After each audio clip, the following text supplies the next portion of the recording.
संभाजीनगरच्या इतिहासात पहिल्यांदा असं घडतंय की महापालिकेनंतर शिवसेनेला पहिल्यांदा उपमहापौर पद घ्यावं लागतंय.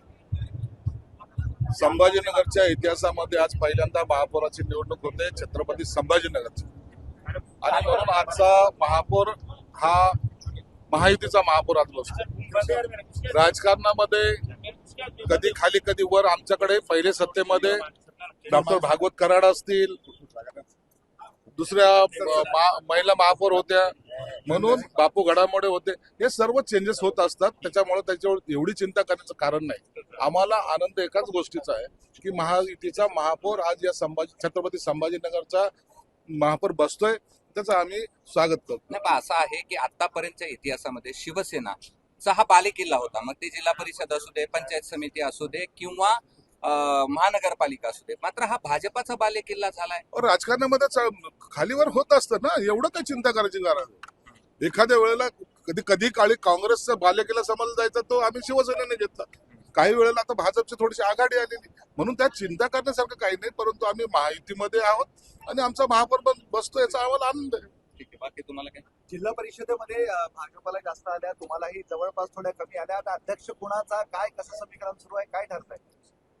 महाराष्ट्रामध्ये जिल्हा परिषदच्या ज्या सर्व निवडणुका झाल्यात, या निवडणुकीमध्ये ज्यांना असं वाटत होतं की शिवसेना पक्षाचं काय होईल, त्यांच्यासाठी ही खरी अर्थानं चपराक आहे. तुम्ही पाहत असाल, एकनाथ शिंदे साहेबांच्या नेतृत्वात आम्ही महाराष्ट्रभर ज्या काही निवडणुका लढवल्यात, त्यामध्ये एकंदरीत आमचा स्ट्राईक रेट जो आहे तो 45% आहे, आणि म्हणून 2 नंबरचा पक्ष होण्याचा मान आम्हाला मिळालेला आहे. संभाजीनगर जिल्ह्यामध्ये सुद्धा आम्ही आज 2 नंबरचा पक्ष आहोत. 2-3 जागेचा आमचा जो काही फरक आहे, हा फरक फक्त थोडा बहुत आता काही निकालानंतर त्याच्यावर भाष्य करणं योग्य नाही, परंतु त्यात थोडंसं 1-2 सीट जर आमच्या वाढल्या असतात आम्ही बरोबरीमध्ये असतो. तरी यामध्ये आमची जी काही युती आहे, महायुती आहे, या सगळ्या भाजप आणि शिवसेनेच्या जिल्हा परिषद सदस्य यांच्याबद्दलचा निर्णय, कोण अध्यक्ष होणार, किती काळ राहणार, हे सर्व निर्णय हे माननीय मुख्यमंत्री देवेंद्र फडणवीस आणि आमचे नेते माननीय उपमुख्यमंत्री एकनाथ शिंदे साहेब घेतले. 6 आमदार, 1 खासदार, सर्वात मोठा पक्ष, मात्र जिल्हा परिषदेमध्ये नंबर 2चा पक्ष तुमचा. गेल्या वेळेला आमचे 18 आमदार होते, 18 सदस्य होते, आज ते 21 झालेले आहेत. आमची चढती कमान आहे, आम्ही काही खाली गेलेलो नाही.